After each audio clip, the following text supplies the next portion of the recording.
Good morning, all. Today we are going to learn about 10th Standard Economics, Unit 1, Gross Domestic Product and its Growth and Introduction. Continue this lesson. Do you know? Estimation of GDP. The Central Statistical Organization, CSO, under the Ministry of Statistical Department, keeps the records. Its process involves conducting an annual survey of industries and competition of various indexes like the Index of Industrial Production, Consumer Price Index, etc.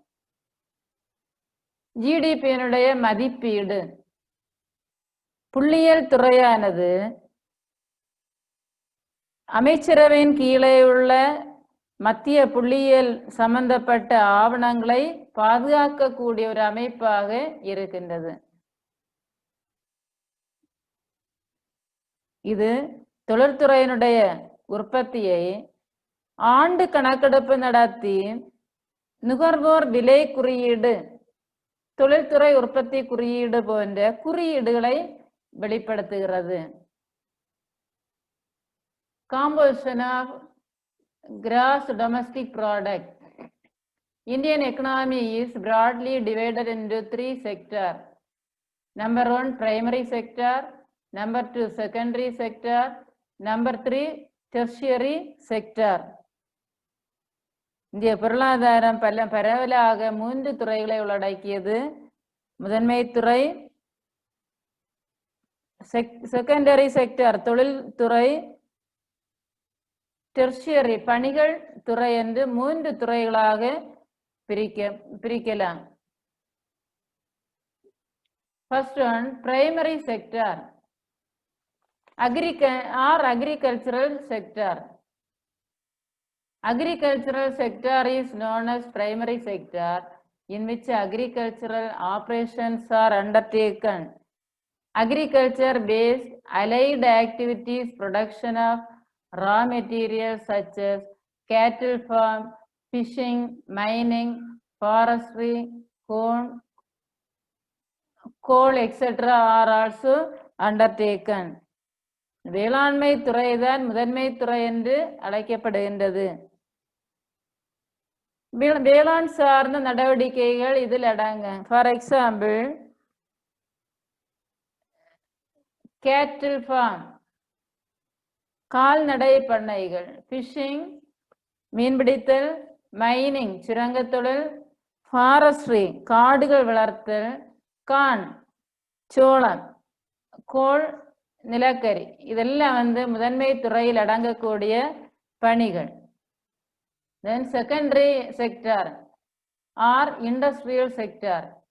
Industrial sector is secondary sectors in which the goods and commodities are produced by transforming the raw materials.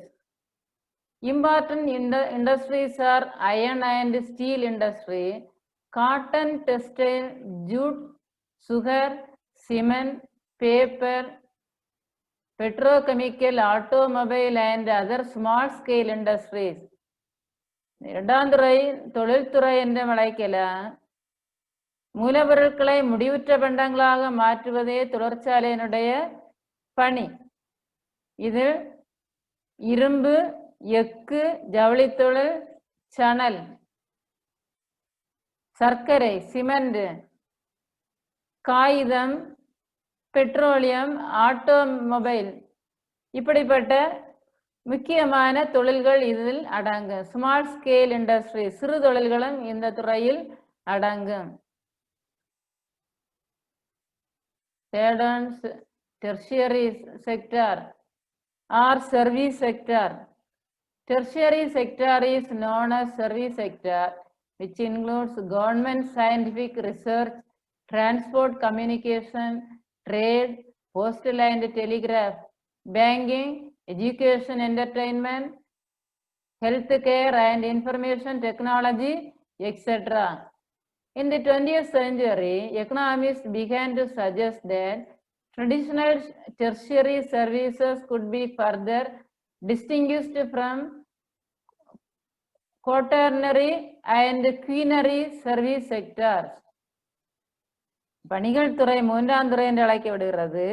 இதுல அரசு துறை, அரசு அறிவியல் ஆராய்ச்சி, போக்குவரத்து, தகவல் தொடர்பு, வர்த்தகம், தபால், தந்தி, வங்கி, கல்வி, பொழுதுபோக்கு, சுகாதாரம் மற்றும் தகவல் தொடர்பு இதெல்லாம் அடங்க. Trade, postal and telegraph, banking, education, entertainment, health care and information technology இதெல்லாம் பணிகள் துறையை சார்ந்த துறைகள். இந்த 20th century 20ஆம் நூற்றாண்டு பொருளாதார நிபுணர்கள் பாரம்பரிய 3ஆம் நிலை பணிகளை 4ஆம் நிலை 5ஆம் நிலை பணியாளர்கள் என்று கணித்தார்கள், வேறுபடுத்தி காட்டுகின்றார்கள். குயினரி அண்ட் குவாட்டர்னரி 4ஆம் நிலை தொழில் 5ஆம் நிலை தொழில் என்று பிரித்து காட்டினார்கள். குயினரியில திட்டம் வகுப்போர், ஆலோசனை கொடுப்போர் இவர்கள் எல்லாம் குயினரி சர்வீஸ் செக்டார்ல, குவாட்டர்னரி மருத்துவ சார்ந்த தொழில்களை குவாட்டர்னரி 4ஆம் நிலை பணியாளர்கள் என்று அழைத்தார்கள். 20ஆம் நூற்றாண்டில் 5 நிலை பணியாளர்கள் காணப்படுகின்றது என்று குறிப்பிடப்பட்டுள்ளது. இதற்கு முன்னாடி 3 துறைகள் தான், primary sector, secondary sector and tertiary sector. In the 20th century, economists began to suggest that quaternary, quinary in the additional sectors.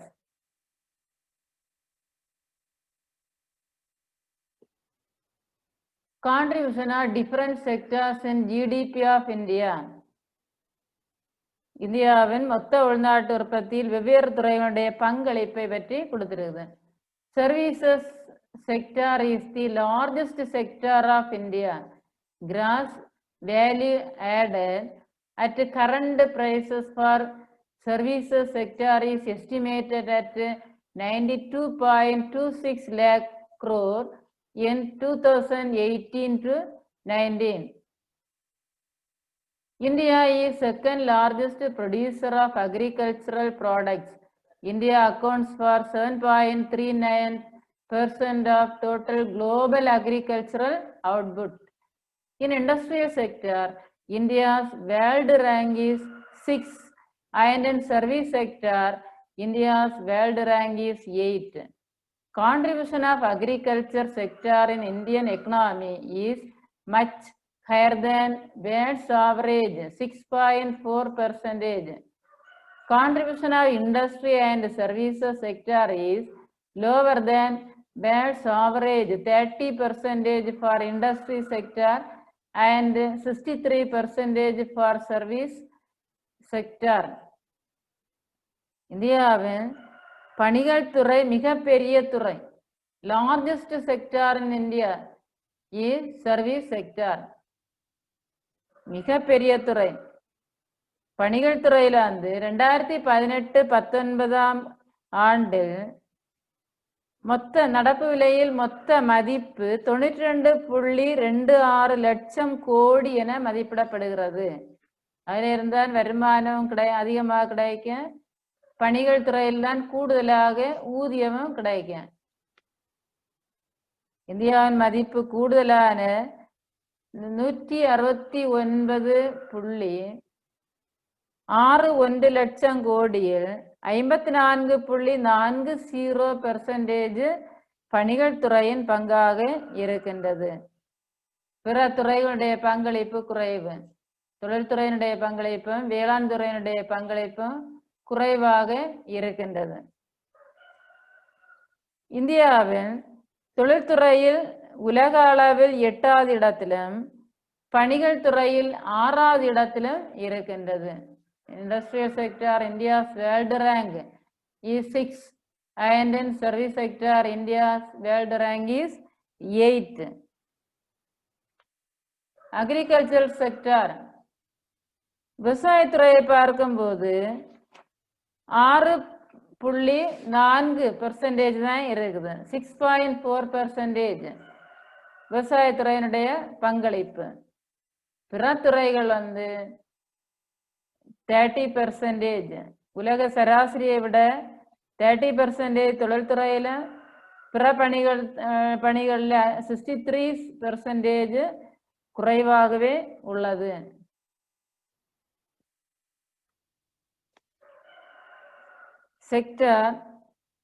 Sector-wise GDP growth of India 1950 to 2018. Agriculture green color, industry orange color, service sector blue color. Service sector தான் அதிகமாக வளர்ச்சி அடைந்ததை இந்த வரைபடமானது சுட்டி காட்டுகின்றது. 1950 விடவும் 1950 விடவும் 2018 service sector அதிகமாக இருப்பதை சுட்டி காட்டுகின்றது. Gross value added, GVA is the measure of the value of goods and services produced in an area, industry or sector of an economy. GVA is equal to GDP plus subsidies minus direct sales taxes. இதனுடைய மதிப்பு கூடுதல் ஒரு பொருளாதாரத்தில் மதிப்பு goods and services உற்பத்தியை பொறுத்துதான் அமைகின்றது. பண்டங்கள் மற்றும் பணிகளுடைய மதிப்பே மொத்த மதிப்பு கூடுதல். GVA என்பது மொத்த மதிப்பு கூடுதல் என்று பொருள்படும். தேசிய கணக்குகளின்படி மொத்த மதிப்பு கூடுதலின் வெளியீட்டை கழித்தால் கிடைப்பது இடைநிலை நுகர்வு. அதான் கொடுத்துரு. GVA is equal to GDP plus subsidies. Subsidy என்ன? மானியம். Minus taxes.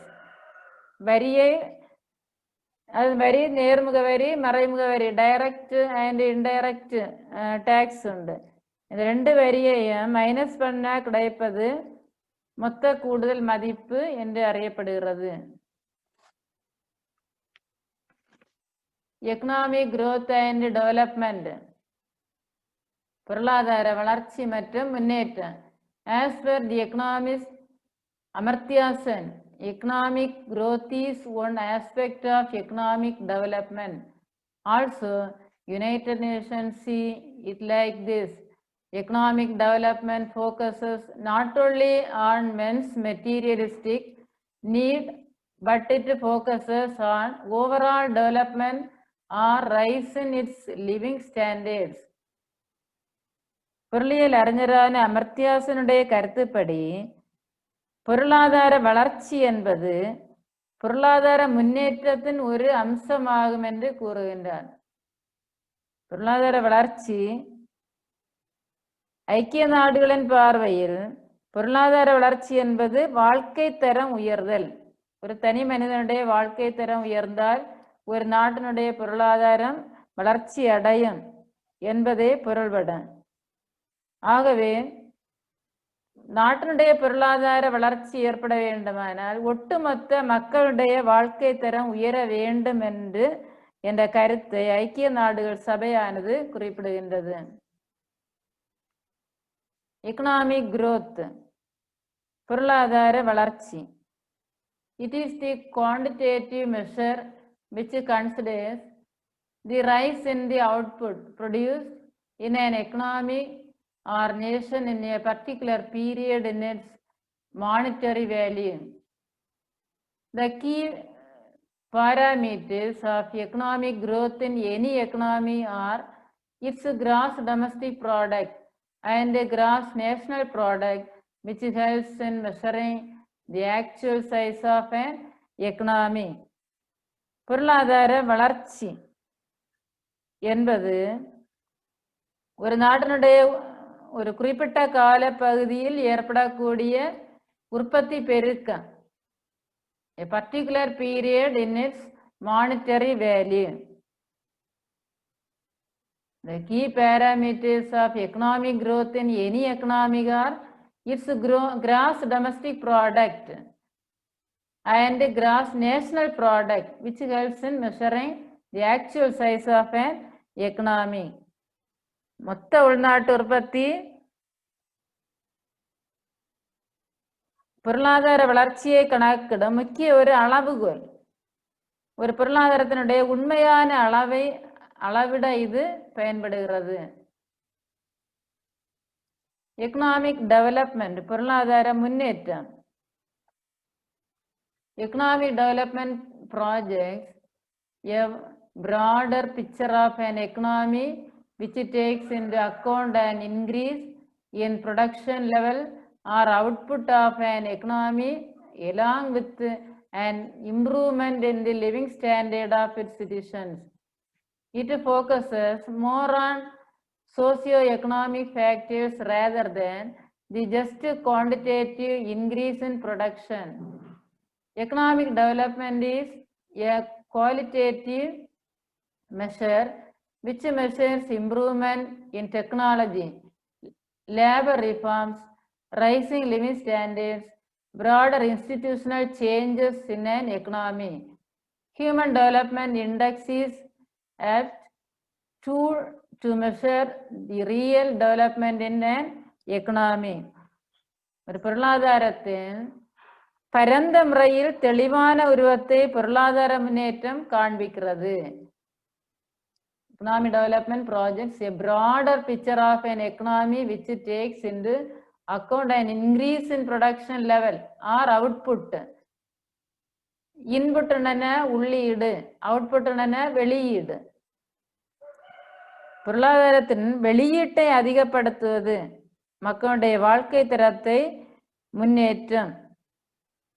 இது உற்பத்தி அளவை மட்டும் அதிகரிப்பதை மட்டுமல்லாமல் சமூக பொருளாதார காரணிகளுக்கு அதிக முக்கியத்துவம் கொடுக்கின்றது. தொழில்நுட்ப மேம்பாடு, தொழிலாளர் சீர்திருத்தம், வாழ்க்கை தரத்தை அதிகப்படுத்துவது போன்ற மாற்றத்தை ஏற்படுத்துவதுதான் பொருளாதார முன்னேற்றம். Human Development Index is a bit tool to measure the real development in an economy. ஒரு பொருளாதாரத்தின் உண்மையான முன்னேற்றத்தை அளப்பதற்கு மனித வள மேம்பாடு குறியீடு சரியானதாகும். HDI, Human Development Index, மனித வள மேம்பாடு. Then developmental path based on GDP and employment. In the development path of India, it first undertook the policy of closed trade. This was to give a thrust to domestic industries and reduce dependence on foreign products and companies. Trade and interaction with the outside world remained limited. This outlook continued till 1991, when India finally decided to open its borders to free trade and liberalized its economy by allowing foreign companies to enter the Indian economy. A thrust was given to employment generation under the 5-year plans. This was to make up for a rising population and lacking jobs to absorb the increased workforce size. வளர்ச்சி பாதையில் ஜிடிபியினுடைய வேலை வாய்ப்பு, employment. India தொடர்ந்து வளர்ந்து வளர்ச்சி பாதையில் வரக்கூடிய நாடு. குறிப்பாக வர்த்தக கொள்கையை எடுத்துக்கொண்டு முன்னேறி கொண்டிருக்கக்கூடிய ஒரு நாடு. இந்தியாவின் எல்லையை திறந்து வர்த்தகத்திற்கு திறக்க முடிவு செய்து அதனுடைய பொருளாதாரம் தாராளமயமாக்கப்பட்டு வெளிநாட்டு நிறுவனங்களை இந்திய பொருளாதாரத்திற்கு அனுமதித்த ஆண்டு 1991. 1991 தான் புதிய பொருளாதார கொள்கையை வழிவகுத்து இந்தியா வெளிநாடுகளோடு வியாபார உறவு வைத்துக்கொள்ள ஒரு முடிவு எடுத்து கொள்கைகளை வகுத்த ஆண்டு 1991. New economic policy was formed. A thrust was given to employment generation under the 5-year plan. 5 ஆண்டு திட்டங்களை ஜவஹர்லால் நேருடைய தலைமையில் வகுத்து புதிதாக அதனுடைய நோக்கம் வேலை வாய்ப்பை அதிகரிக்க செய்தல். வேலை வாய்ப்பு வேலையில்லா திண்டாட்டத்தை மாற்றுவது இந்த 5-year பிளானுடைய நோக்கமாக இருந்தது. ஜவஹர்லால் நேரு பிரதமராக இருந்தபோது இந்த 5 ஆண்டு திட்டத்தை அமைக்கின்றார். அதனுடைய முக்கிய நோக்கம் given to employment generation under the 5-year plans. This was to make up for a rising population and lacking jobs to observe the increased workforce size. Rising population வரக்கூடிய காலங்களில் முற்காலத்தை விடவும் வரக்கூடிய காலங்களில் அதிகமான மக்கள் தொகையும் வளர்ந்து கொண்டே இருந்தது. ஆகவே கூடுதலாக வேலை வாய்ப்பையும் கொடுக்கக்கூடிய ஒரு நிலையில் அரசு இருந்தது.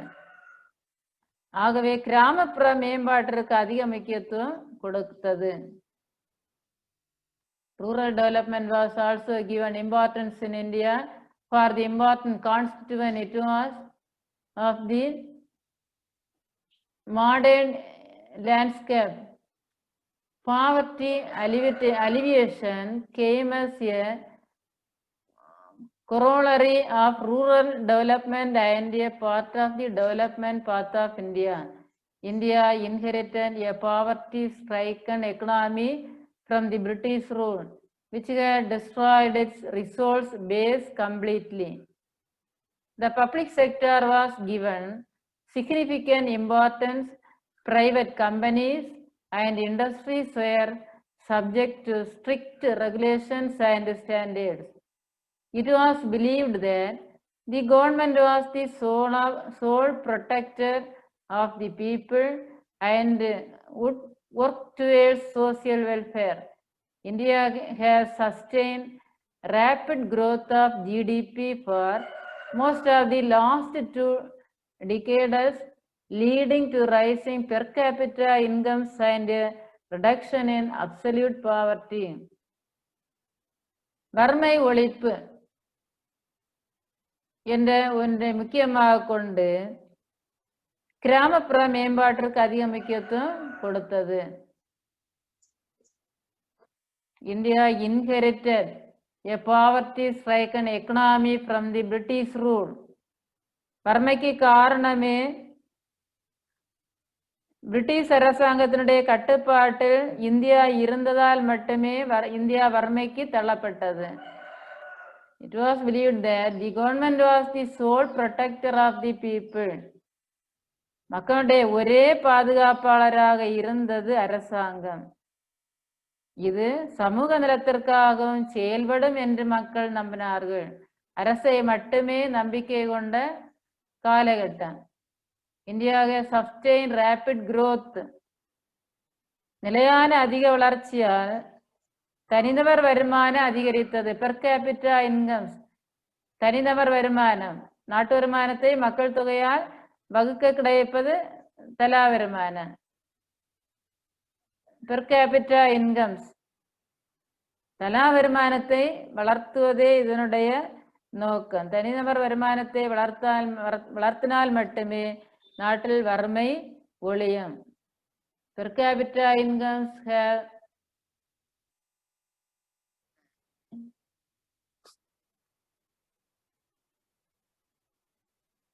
in per capita income placing, India comes just inside the middle income country category. Life expectancy at birth in 65 years and 45% of children under 5 are malnourished. The literary rate for the population aged 15 years and above is only 63% compared to a 71% figure for lower middle income countries. India has followed a different path of development from many other countries. Per capita income has doubled in 12 years. 12 ஆண்டுகளில் தனிநபர் வருமானம் இரட்டிப்பாக உயர்ந்துள்ளது. Doubled in 12 years. In per capita income, placing India comes just inside the middle income country category. தனிநபர் வருமானத்தில் நடுத்தர வருவாய் நாடுகளின் பிரிவில் இடம்பெற்றுள்ளது. அதிக வளர்ச்சியும் இல்லை, வறுமை நாடும் என்று இல்லை, நடுத்தர பிரிவு நாடாக இருக்கின்றது. பிறப்பின் போது எதிர்பார்க்கப்பட்ட ஒரு தனி மனிதனுடைய ஆயுள் காலம் 65 years, 65 ஆண்டுகள். ஒரு தனிநபனுடைய சராசரி ஆயுள் காலம் 65 ஆண்டுகள். 5 வயதிற்குட்பட்ட குழந்தைகள் 44% மக்கள் குழந்தைகள் ஊட்டச்சத்து குறைபாட்டுடன் உள்ளனர். கணக்கெடுப்பின்படி 44 விழுக்காடு மக்கள், 5 வயதிற்குட்பட்ட குழந்தைகள் ஊட்டச்சத்து குறைபாடோடு இருக்கின்றார்களாம். 15 வயதிற்கு அதற்கு மேலும் உள்ள மக்கள் தொகையில் 63% compared to a 71% figure. இந்த 63 விழுக்காடு மக்கள் கல்வி அறிவு பெற்றவர்களாக இருக்கின்றார்கள். 71% மக்கள் middle income lower middle income countries, குறைந்த நடுத்தர வருவாய் நாடுகளில் இருக்கின்றனர். இந்தியா பிற நாடுகளை ஒப்பிடும் போது இந்தியா வெவ்வேறான வளர்ச்சி பாதைகளை பின்பற்றுகிறது. Difference between economic growth and economic development. பொருளாதார வளர்ச்சிக்கும் முன்னேற்றத்திற்கும் இடையே உள்ள வேறுபாடு என்னென்ன? First one, definition, meaning. Economic growth. It is the positive quantitative change in the output of an economy in a particular time period. Concern, economic growth is the narrower concern. Nature approach quantitative in nature. Scope, rise in parameters like GDP, GNB, FDI, FI, etc. Term, tenure, short term in nature. Applicability, developed nation, measurement techniques, increase in national income, frequency of occurrence in a certain period of time, government aid. It is an automatic process, so may not require government support, aid or intervention.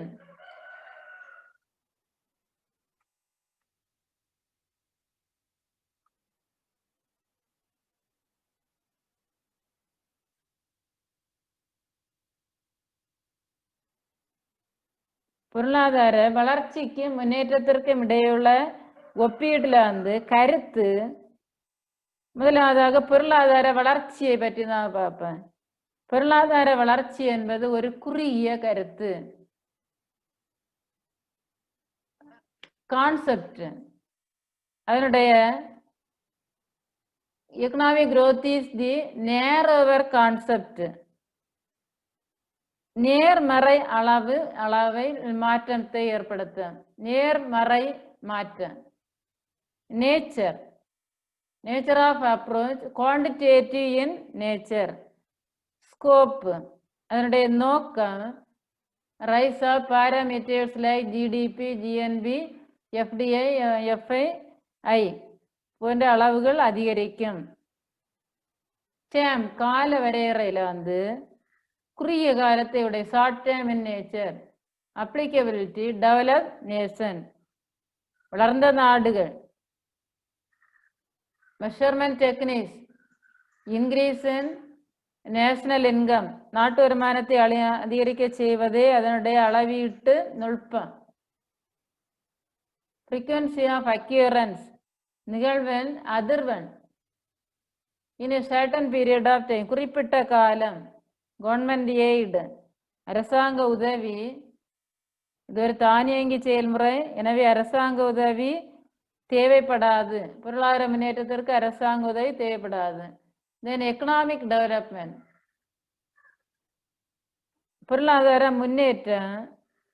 it considers the rise in the output in an economy along with the advancement of HDI index, which considers a rise in living standards, advancement in technology, and overall happiness index of nation.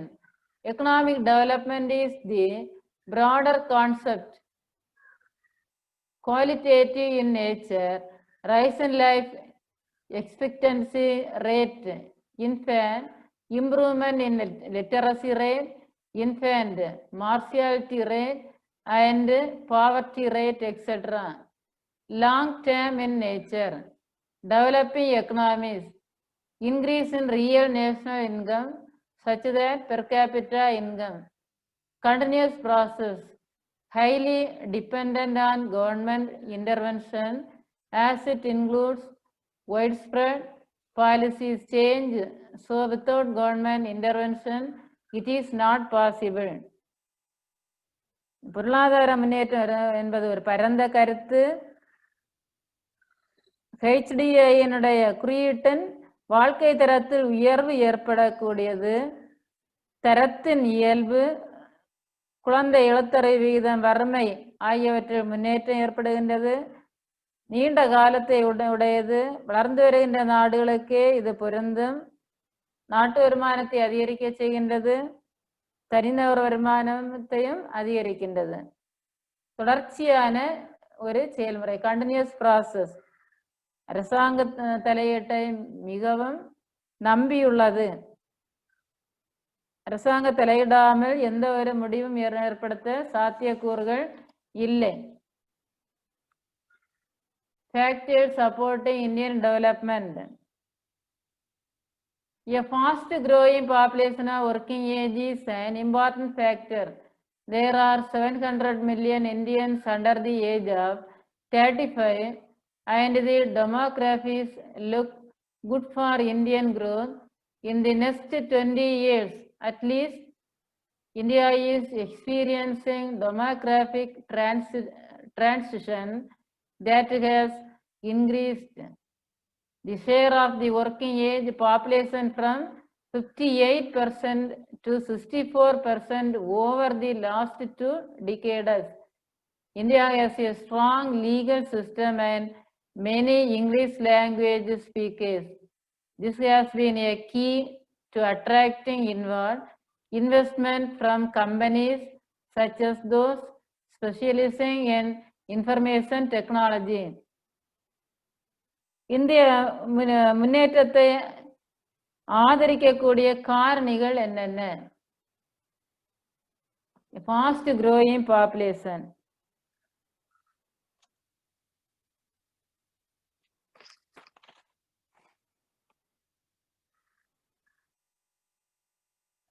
India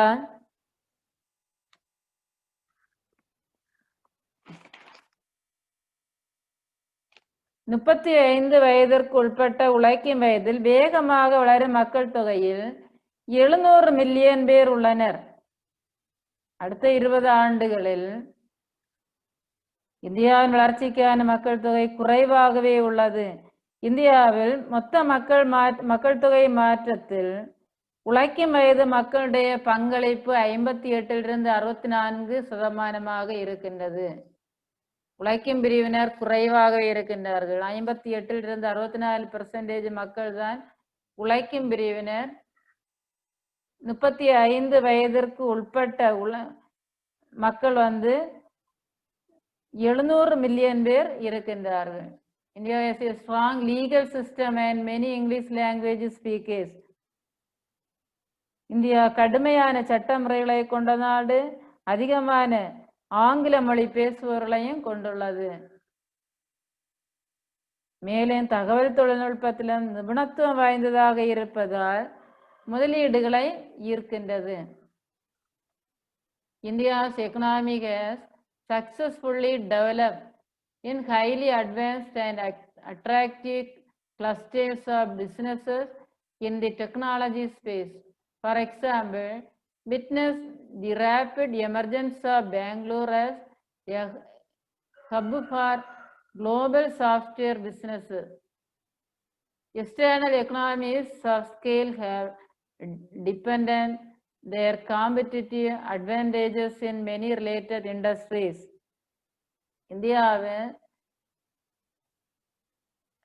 economy has successfully developed.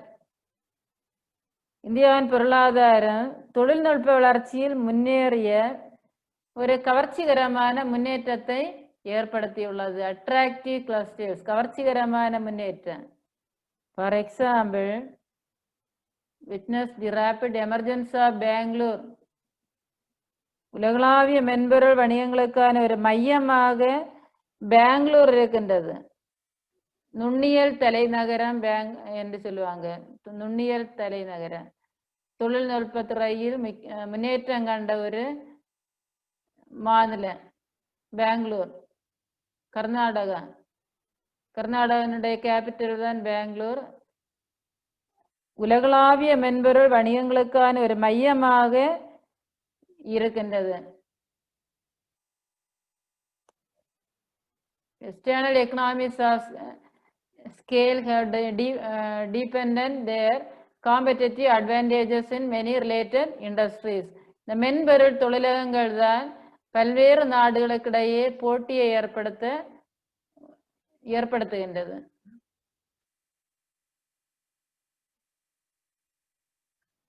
Then Human Development Index. In 1990, Muhab-ul-Hik, Pakistani economist at the United Nations, introduced the Human Development Index, HDI. The HDI is a composite index of life expectancy at birth, adult literacy rate, and standard of living measured as a logarithmic function of GDP adjusted to purchasing power parity. India climbed one spot to 130 out of 189 countries in the latest Human Development Rankings released today by the United Nations Development Program, UNDP. Between 1990 and 2017, India's HDI value increased from 0.427 to 0.640, an increase of nearly 50%, and an indicator of the country's remarkable achievement in lifting millions of people out of poverty. மனித மேம்பாட்டு குறியீடு, human development index, மனித மேம்பாட்டு குறியீடு. குறியீடு என்றால் என்ன? பாகிஸ்தானின் மிகப்பெரிய பொருளாதார அறிஞராகிய முஹப்-உல்-ஹிக் என்பவரால் அறிமுகப்படுத்தப்பட்டதுதான் ஹியூமன் டெவலப்மெண்ட் இண்டெக்ஸ். பிறப்பின் போது வாழ்நாள் எதிர்பார்ப்பு. ஒரு குழந்தை பிறந்த உடனேயே வாழ்நாளை எதிர்பார்க்கின்றார்கள். அதிகமாக நீண்ட நாள் வாழ வேண்டும் என்று எதிர்பார்க்கின்றார்கள். வயது வந்தோரின் கல்வி அறிவு, வாழ்க்கை தரம், இவற்றையெல்லாம் கணக்கிடப்படுவதுதான் மனித மேம்பாட்டு குறியீடுடைய பணி. 189 நாடுகளில் 130வது இடத்திற்கு சமீப காலத்தில் இந்தியா வளர்ச்சி அடைந்துள்ளது. 189 நாடுகளில் 139வது இடத்தில் இந்தியா வளர்ந்திருக்கின்றது பொருளாதார வளர்ச்சியில். இந்தியாவுடைய HDI மதிப்பு 1990 முதல் 2017 இடைப்பட்ட காலத்தில் 0.427 0.640 உயர்ந்துள்ளது. இது கிட்டத்தட்ட 50% அதிகரித்துள்ளதாக இருக்கின்றது. பிறப்பின் போது வாழ்நாள் எதிர்பார்ப்பு என்று குறிப்பிடும் போது எதிர்பார்ப்பு ஆண்டுகள் குறிப்பிடத்தகுந்த மாற்றங்களை ஏற்படுத்துகின்றது. Growth of GDP and economic policies. Many economic policies have been framed by the Government of India since independence for increasing rate of economic growth and economic development. The important economic policies are: Number 1, agriculture policy. Agricultural policy is the set of government decisions and actions relating to domestic agriculture and imports of foreign agricultural products. Some overarching themes include risk management and adjustment, economic stability, natural resources and environmental sustainability, research and development, and market access for domestic commodities. Some agricultural policies are price policy, land reform policy, green revolution, irrigation policy, food policy, agricultural labor policy, and cooperative policy. GDP வளர்ச்சி மற்றும் பொருளாதார கொள்கைகள். பொருளாதார வளர்ச்சி சுதந்திரம் கிடைத்ததிலிருந்து பல்வேறு வகையான பொருளாதார கொள்கைகளை உருவாக்கி வளர்ந்து கொண்டிருக்கின்றது. முக்கியமான கொள்கைகள் நம்பர் 1, அக்ரிகல்ச்சரல் பாலிசி, வேளாண் கொள்கை. Government decisions and actions relating to domestic agriculture and imports of foreign agricultural products. Imports, export ஏற்றுமதி, imports இறக்குமதி. இறக்குமதி பொருட்கள் பற்றிய அரசின் முடிவுகளையும் நடவடிக்கைகளையும் பற்றியது இந்த வேளாண் கொள்கை. வெளிநாடுகளிலிருந்து இறக்குமதி பொருட்கள் இறக்குமதி செய்ய அரசினுடைய கொள்கை முடிவுகளை எடுப்பதே இதனுடைய முக்கியமான சாராம்சம். Some overarching themes include risk management and adjustment. பொதுவாக அரசாங்கங்கள் சில இடர் மேலாண்மை சரி செய்கின்றது. மேனேஜ்மெண்ட் அண்ட் அட்ஜஸ்ட்மெண்ட், இடர் மேலாண்மை மற்றும் சரி செய்தல். பொருளாதார நிலைத்தன்மை, எக்கனாமிக் ஸ்டெபிலிட்டி, பொருளாதாரத்தில் நிலைத்தன்மை. நேச்சுரல் ரிசோர்சஸ், இயற்கை வளங்கள். என்விரான்மெண்டல் சஸ்டைனபிலிட்டி, சுற்றுச்சூழல் நிலைத்தன்மை. இவற்றையெல்லாம் மேம்பாடடைய செய்தல். ரிசர்ச் அண்ட் டெவலப்மெண்ட், ஆராய்ச்சி மற்றும் மேம்பாடு. இதெல்லாம் இந்த வேளாண் கொள்கையில் அடங்கும். Market access for domestic commodities, உள்நாட்டு பொருட்களுக்கான சந்தையை அணுக வேண்டும். வேளாண் கொள்கையினுடைய முக்கியமான சாராம்சம். சில வேளாண் கொள்கைகள் விலை கொள்கை, பிரைஸ் பாலிசி, விலை கொள்கை. லேண்ட் ரீஃபார்ம் பாலிசி, நில சீர்திருத்த கொள்கை. கிரீன் ரெவல்யூஷன், பசுமை புரட்சி. இரிகேஷன், பாசன கொள்கை. ஃபுட் பாலிசி, உணவு கொள்கை. அக்ரிகல்ச்சரல் லேபர் பாலிசி, விவசாய தொழிலாளர் கொள்கை அண்ட் கோஆபரேட்டிவ் பாலிசி, கூட்டுறவு கொள்கை எல்லாம் பொருளாதார கொள்கைகளாக இருக்கின்றது. Number 2, industrial policy. Industrial development is a very important aspect of any economy. It creates employment, promotes research and development, leads to modernization, and ultimately makes the economy self-sufficient. In fact, industrial development even boosts other sectors of the economy, like the agricultural sector, new farming technology, and the service sector.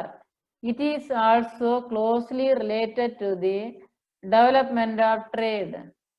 Several industrial policies have been enacted since 1948. Industrial policy on large-scale industries. Example, textile industry policy, sugar industry policy, price policy of industrial growth, small-scale industrial policy, and industrial labor policy. தொழில்துறை கொள்கை இது மிகவும் முக்கியமான ஒரு அம்சம். இந்த தொழில் கொள்கை it creates employment, முக்கியமாக தொழிலகம் வேலை வாய்ப்பை உருவாக்குகின்றது. promotes research and development, ஆராய்ச்சி மேம்பாட்டிற்கும் ஊக்குவித்தல் கொடுக்கின்றது தொழிற்சாலை. leads to modernization and ultimately makes the economy self-sufficient. நவீனமயமாக்கலுக்கு வழிவகுத்து பொருளாதாரத்தில் ஒரு தன்னிறைவை ஏற்படுத்துகின்றது. உண்மையில் தொழில்துறை வளர்ச்சியானது விவசாயம் மற்றும் பணிகள் துறை போன்ற துறைகளை ஊக்குவிக்கின்றது. இது பொருளாதார வர்த்தக வளர்ச்சிக்கும் முக்கியமான பங்கு ஆற்றுகின்றது. விவசாயத்துறை, விவசாய சம்பந்தமான தொழிற்சாலைகள் உண்டு. For example, sugar cane industry, cotton industry, இப்படிப்பட்ட தொழிற்சாலைகள் எல்லாம் விவசாயத்தை மையமாக கொண்டு இருக்கின்றது. Since 1948, industrial policy on large scale industries. 1948 பல தொழில்துறை கொள்கைகள் பெரிய அளவிலான தொழிற்சாலைகளுக்காக ஏற்படுத்தப்பட்டது. ஃபார் எக்ஸாம்பிள், டெக்ஸ்டைல் இண்டஸ்ட்ரி, ஜவுளி தொழில் கொள்கை, சுகர் இண்டஸ்ட்ரி பாலிசி, சர்க்கரை தொழில் கொள்கை, price policy of industrial growth, தொழில்துறையின் வளர்ச்சி விலை கொள்கை, ஸ்மால் ஸ்கேல் இண்டஸ்ட்ரி, சிறு தொழில் கொள்கை, அண்ட் இண்டஸ்ட்ரியல் லேபர் பாலிசி, தொழிலாளர் கொள்கை போன்ற கொள்கைகளை அரசு வகுத்து பொருளாதார வளர்ச்சியை மேம்படுத்த உதவுகிறது. Gross National Happiness, GNH. The term gross national happiness was coined in 1972 during an interview by a British journalist for the Financial Times at Bombay airport when the then King of Bhutan, Jigme Singhaei Wangchuck said gross national happiness is more important than gross national product. In 2011, the UN General Assembly passed a resolution, Happiness Towards a Holistic Approach to Development, urging member nations to follow the example of Bhutan and measure happiness and well-being and calling happiness a fundamental human goal. The 4 pillars of GNH are: number 1, sustainable and equitable socio-economic development. Number 2, environmental conservation. Number 3, persuasion and promotion of culture. Number 4, good governance. The 9 domains of GNH are physiological well-being, health, time, use, education, cultural, diversity and resilience, good governance, community, visually, ecological diversity and resilience and living standards. Gross national happiness. GNH மொத்த தேசிய மகிழ்ச்சி. Gross national happiness. The term gross national happiness was coined in 1972. 1972 இந்த வார்த்தையை உருவாக்குகின்றார்கள். Cross national happiness என்ற வார்த்தை உருவான ஆண்டு 1972. இதை உருவாக்கியவர் பம்பாய் விமான நிலையத்தில் பூடான் அரசர் ஜிகமே சிங்கையே வாங்கக் என்ற பூடான் அரசர் இந்த வார்த்தையை உருவாக்குகின்றார். ஒரு பத்திரிகை நிருபர்களுக்கான ஒரு நிகழ்வு நடந்தது, நேர்காணல் நடந்தது. இந்த நேர்காணலில் இவர் இந்த கருத்தை வெளியிடுகின்றார். கிராஸ் நேஷனல் ஹாப்பினஸ், மொத்த தேசிய மகிழ்ச்சி என்ற வார்த்தையை உருவாக்கியவர் பூடான் அரசர் ஜிகமே சிங்கையே வாங்கக்.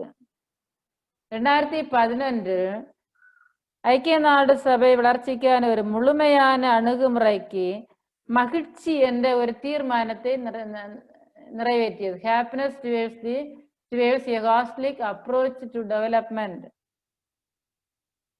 உறுப்பு நாடுகள் இதற்கு பூடானை எக்ஸாம்பிளாக எடுக்கின்றார்கள். Bhutan and measure happiness and well-being and calling happiness a fundamental human goal. மகிழ்ச்சியையும் நல்வழியையும் மகிழ்ச்சி என்று அழைத்தனர். மகிழ்ச்சிதான் மனிதனுடைய அடிப்படை குறிக்கோளாக இருக்க வேண்டும் என்பதே இதனுடைய பொருள். இந்த GNH-இன் 4 தூண்கள், the 4 pillars of GNH are: number 1, sustainable and equitable socio-economic development, நிலையான மற்றும் சமூக பொருளாதார வளர்ச்சி. நம்பர் 2, environmental conservation, சுற்றுச்சூழல் பாதுகாப்பு. Number 3, preservation and promotion of culture, கலாச்சாரத்தை பாதுகாக்க வேண்டும், அதனை மேம்பாடடைய செய்ய வேண்டும். நம்பர் 4, good governance, நல்ல ஆட்சி நடைபெற வேண்டும். 4 இருந்தால் மட்டுமே ஒட்டுமொத்த மகிழ்ச்சி ஏற்படும். நிலையான பொருளாதார வளர்ச்சி, சுற்றுச்சூழல் பாதுகாக்க வேண்டும், கலாச்சாரத்தை பாதுகாத்து மேம்படுத்த வேண்டும், நல்ல ஆட்சி அமைய வேண்டும். அதுதான் கொடுத்துருக்கு, 9 டொமைன்ஸ் கொடுத்துருக்குது. Wellbeing, psychological wellbeing. Psychological wellbeing நல்ல உளவியல் நலன் இருக்க வேண்டும். ஹெல்த் உடல் நலம், டைம் நேரம், யூஸ் பயன்பாடு, எஜுகேஷன் கல்வி, கல்ச்சுரல் கலாச்சாரம், அண்ட் ரெசிலியன்ஸ் பன்முகத்தன்மை, லிவிங் ஸ்டாண்டர்ட்ஸ் நல்ல ஒரு வாழ்க்கை தரம் இருக்க வேண்டும். இந்த 9 domain, the 9 domains of GNH.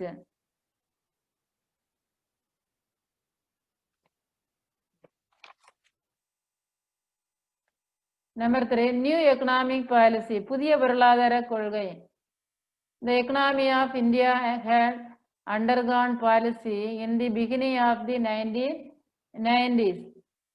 This new model of economic reforms is commonly known as the LPG, known as liberalization, privatization, and globalization. These economic reforms had influence the overall economic growth of the country in a significant manner. புதிய பொருளாதார கொள்கை நடைமுறைப்படுத்தப்பட்ட ஆண்டு 1990. இந்த புதிய பொருளாதார கொள்கையில LPG அல்லது தாராளமயமாதல், liberalisation,